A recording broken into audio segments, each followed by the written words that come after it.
Radio ലൈമിന്റെ പ്രിയ ശ്രോതാക്കൾക്ക് weekly വിത്ത് അയനാടൻ എന്ന ഷോയിലേക്ക് സ്വാഗതം. പോയ വാരത്തെ പ്രധാന സംഭവങ്ങളെ കോർത്തിണക്കിക്കൊണ്ടുള്ള ഈ വാർത്താധിഷ്ഠിത പരിപാടിയിൽ നിങ്ങളോടൊപ്പമുള്ളത് ലിൻസ് അയനാടൻ.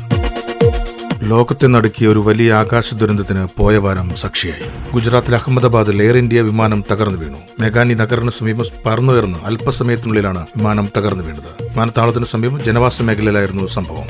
ലണ്ടനിലേക്കുള്ള എയർ ഇന്ത്യയുടെ ബോയിംഗ് 787 ഡ്രീം ലൈനർ വിമാനത്തിൽ 230 യാത്രക്കാരും 12 ജീവനക്കാരുമുണ്ടായിരുന്നു. ഇതുവരെ 275 മൃതദേഹങ്ങളാണ് കണ്ടെടുത്തിട്ടുള്ളത്. 5 ദിവസത്തേക്ക് നാട്ടിലേക്ക് എത്തിയ മലയാളിയായ രഞ്ജിത ജി നായരും മരിച്ചവരിൽ ഉൾപ്പെടും. അതേസമയം അപകടത്തിൽപ്പെട്ട എയർ ഇന്ത്യയുടെ AA171 വിമാനത്തിന് കഴിഞ്ഞ മാസവും സാങ്കേതിക തകരാറുണ്ടായിരുന്നതായി വ്യക്തമായി. കേടുതീർത്ത അടുത്ത ദിവസമാണ് വിമാനം ലണ്ടനിലേക്ക് പറന്നെന്ന് അന്നത്തെ യാത്രക്കാരൻ വെളിപ്പെടുത്തുന്നുണ്ട്.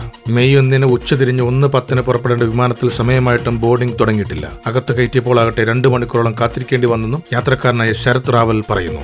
ഇതിനിടയിൽ ഇടയ്ക്കിടെ ലൈറ്റുകളും അണഞ്ഞിരുന്നു. ഒടുവിൽ സാങ്കേതിക തകരാറ് മൂലം സർവീസ് റദ്ദാക്കിയതായി അറിയിച്ചു.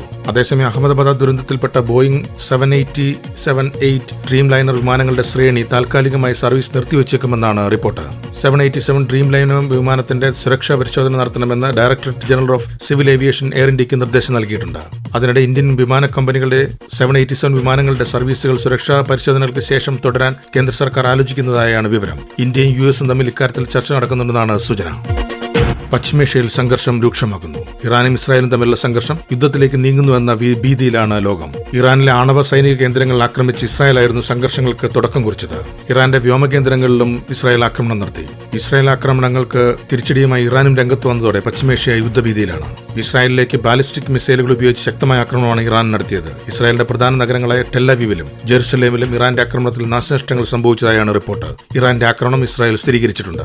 ഇസ്രായേൽ ആക്രമണത്തിൽ മുന്നറിയിപ്പുമായി ഇറാൻ പരമോന്നത നേതാവ് അയത്തുള്ള ഖമേനി രംഗത്ത് വന്നു. ഇസ്രായേലിന് കനത്ത തിരിച്ചടി നൽകുമെന്ന് ഖമേനി പറഞ്ഞു. ഇസ്രായേൽ സ്വയം കൈപ്പേറിയ വിധി നിശ്ചയിച്ചെന്നും അദ്ദേഹം കൂട്ടിച്ചേർത്തു. തീർച്ചയായും ഇത് ലഭിക്കുമെന്നും ആക്രമണം ഇസ്രായേലിന്റെ നീച സ്വഭാവം വെളിപ്പെടുത്തുന്നെന്നും അയത്തുള്ള ഖമേനി പറഞ്ഞു. അതേസമയം ഇറാനിലെ നദാൻസിലെ പ്രധാന ആണവ കേന്ദ്രം ആക്രമിക്കപ്പെട്ടതായി ഗ്ലോബൽ ന്യൂക്ലിയർ വാച്ച് ഡോഗ് അറിയിച്ചു. ഇസ്രായേലിന്റെയും ജൂത വിഭാഗത്തിന്റെ ചരിത്രത്തിലെ ഏറ്റവും നിർണായക നിമിഷമാണിതെന്ന് ഇസ്രായേൽ പ്രതിരോധ മന്ത്രി ഇസ്രായേൽ കാട്സ് പ്രതികരിച്ചു. സൈനിക ഉദ്യോഗസ്ഥരുടെ ഫോറത്തിലായിരുന്നു പ്രതികരണം. ഇസ്രായേൽ ഇറാൻ സംഘർഷം രൂക്ഷമായി തുടരുന്നതിനിടെ ഇറാന് മുന്നറിയിപ്പുമായി അമേരിക്ക രംഗത്ത്. ഇറാൻ അമേരിക്കൻ പൗരന്മാരെയോ താവളങ്ങളെയോ അടിസ്ഥാന സൗകര്യങ്ങളോ ലക്ഷ്യം വെച്ചാൽ അതിന്റെ അനന്തരഫലങ്ങൾ ഭയാനകമായിരിക്കുമെന്ന് US അറിയിച്ചു. ഇസ്രായേൽ ആക്രമണം സംബന്ധിച്ച് അമേരിക്ക അറിവുണ്ടായിരുന്നെങ്കിലും തങ്ങളുടെ സൈനികർക്ക് അതിൽ യാതൊരു പങ്കുമില്ല എന്നും US ആവർത്തിക്കുകയും ചെയ്തു. ടെല്ലവീവിലും ജെറുസലേമിലുമടക്കം ഇറാൻ മിസൈലുകൾ പതിച്ചതായാണ് വിവരം. ഇതിന് പിന്നാലെ ഇറാൻ തലസ്ഥാനമായ ടെഹ്റാനിലും ഇസ്രായേൽ ആക്രമണമുണ്ടായി. ടെഹ്റാൻ വിമാനത്താവളത്തിൽ സ്ഫോടന ശബ്ദങ്ങൾ കേട്ടതായും പുകയുയർന്നതായും BBC അടക്കമുള്ള അന്താരാഷ്ട്ര മാധ്യമങ്ങൾ റിപ്പോർട്ട് ചെയ്തിട്ടുണ്ട്. ഇറാന്റെ പ്രത്യാക്രമണം പ്രതീക്ഷിച്ചുകൊണ്ട് തന്നെ പൊതുജനങ്ങളോട് ഷെൽട്ടറുകളിലേക്ക് മാറാൻ നേരത്തെ ഇസ്രായേൽ മുന്നറിയിപ്പ് നൽകിയിരുന്നു. ഇസ്രായേൽ പ്രധാനമന്ത്രി ബെഞ്ചമിൻ നെതന്യാഹുവും പ്രതിരോധ മന്ത്രി ഇസ്രായേൽ കാറ്റസും ബങ്കറിനുള്ളിലാണ് എന്ന് ഇസ്രായേൽ ഉദ്യോഗസ്ഥരെ ഉദ്ധരിച്ച് CNN റിപ്പോർട്ട് ചെയ്തു. ഇതിനിടെ സംഘർഷം അവസാനിപ്പിക്കണമെന്നാവശ്യപ്പെട്ട UN സെക്രട്ടറി ജനറലും രംഗത്തെത്തിയിട്ടുണ്ട്. സമാധാനവും നയതന്ത്രവും നിലനിർത്തണമെന്നും UN secretary general Antonio Guterres ആവശ്യപ്പെട്ടു. ഇന്ത്യയുടെ അന്താരാഷ്ട്ര അതിർത്തികൾ തെറ്റായി കാണിക്കുന്നതിന് ഭൂപടം പോസ്റ്റ് ചെയ്തതിൽ ക്ഷമാപണം നടത്തി ഇസ്രായേൽ പ്രതിരോധ സേന. ജമ്മു കാശ്മീരിനെ പാകിസ്ഥാന്റെ ഭാഗമാക്കി ചിത്രീകരിച്ചുള്ള ഭൂപടം പോസ്റ്റ് ചെയ്തതിലാണ് ക്ഷമാപണം നടത്തിയിട്ടുള്ളത്. പോസ്റ്റ് ആ പ്രദേശത്തിന്റെ ചിത്രീകരണമാണ്. ഈ ഭൂപടം അതിർത്തികളെ കൃത്യമായി ചിത്രീകരിക്കുന്നതിൽ പരാജയപ്പെട്ടു. ഈ ചിത്രം മൂലമുണ്ടായ എല്ലാ പ്രശ്നങ്ങൾക്കും ഞങ്ങൾ ക്ഷമ ചോദിക്കുന്നു. ഇസ്രായേൽ പ്രതിരോധ സേന എക്സിൽ കുറിച്ചതിങ്ങനെയാണ്. ഇറാൻ ഒരു ആഗോള ഭീഷണിയാണെന്ന് ചൂണ്ടിക്കാട്ടി അതിന്റെ ചുറ്റുമുള്ള പ്രദേശങ്ങൾ ഉൾക്കൊള്ളിച്ചുള്ള മാപ്പിലാണ് ഇസ്രായേൽ സേന ഇന്ത്യൻ പ്രദേശത്തെ തെറ്റായി നൽകിയത്. ഇതിനെതിരെ വ്യാപക പ്രതിഷേധമുയർന്നിരുന്നു. ഇസ്രായേൽ പ്രധാനമന്ത്രി ബെഞ്ചമിൻ നെതന്യാഹു അടക്കം ടാഗ് ചെയ്തുകൊണ്ടാണ് എക്സിലൂടെയായിരുന്നു പ്രതിഷേധങ്ങൾ. അതേസമയം കേന്ദ്ര സർക്കാരിന്റെ ഭാഗത്തു നിന്ന് ഇത് സംബന്ധിച്ച് യാതൊരു പ്രതികരണവും ഉണ്ടായിരുന്നില്ല. കേരളത്തിൽ പൊതുസ്ഥലത്ത് മാലിന്യം വലിച്ചെറിയുന്നവരെപ്പറ്റി തെളിവ് സഹിതം വിവരം നൽകുന്നവർക്കുള്ള പാരിതോഷിക തുക ഉയർത്തി.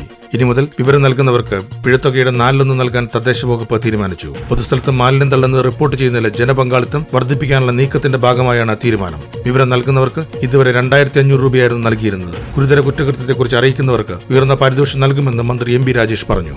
ഈ തുക കിട്ടുന്നുവെന്ന് ഉറപ്പാക്കാൻ തദ്ദേശ സ്ഥാപനങ്ങൾക്ക് മന്ത്രി നിർദ്ദേശം നൽകിയിട്ടുണ്ട്.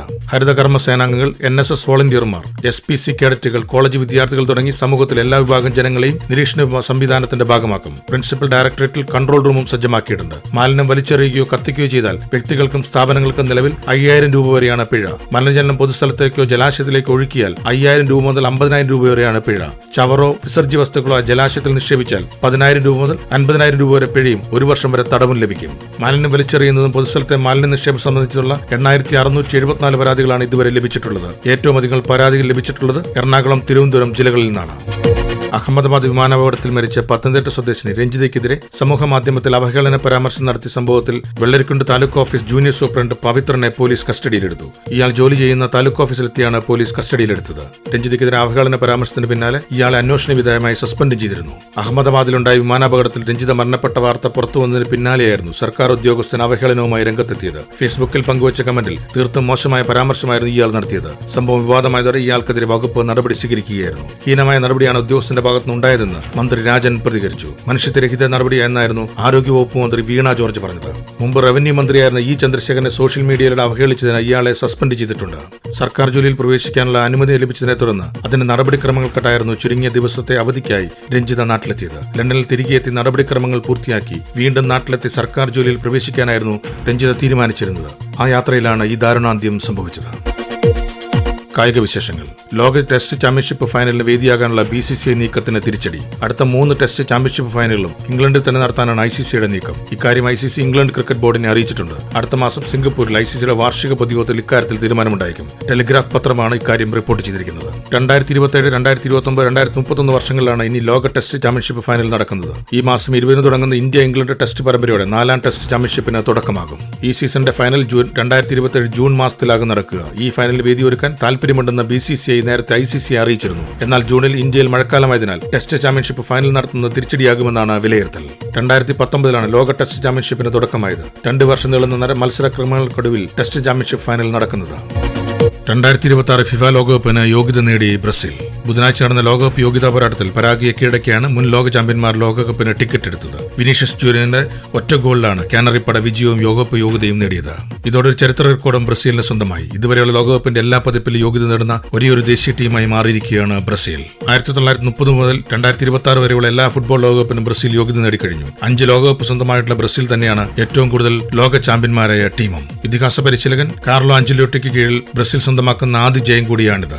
ഈ ആഴ്ചയിലെ വാർത്താധിഷ്ഠിത പരിപാടി ഇവിടെ അവസാനിക്കുന്നു. അടുത്ത ആഴ്ച ഇതേ സമയം നിങ്ങളോടൊപ്പം ഉണ്ടാകുന്ന പ്രതീക്ഷയോടെ നിങ്ങളുടെ സ്വന്തം ലിൻസ് അയനാടൻ.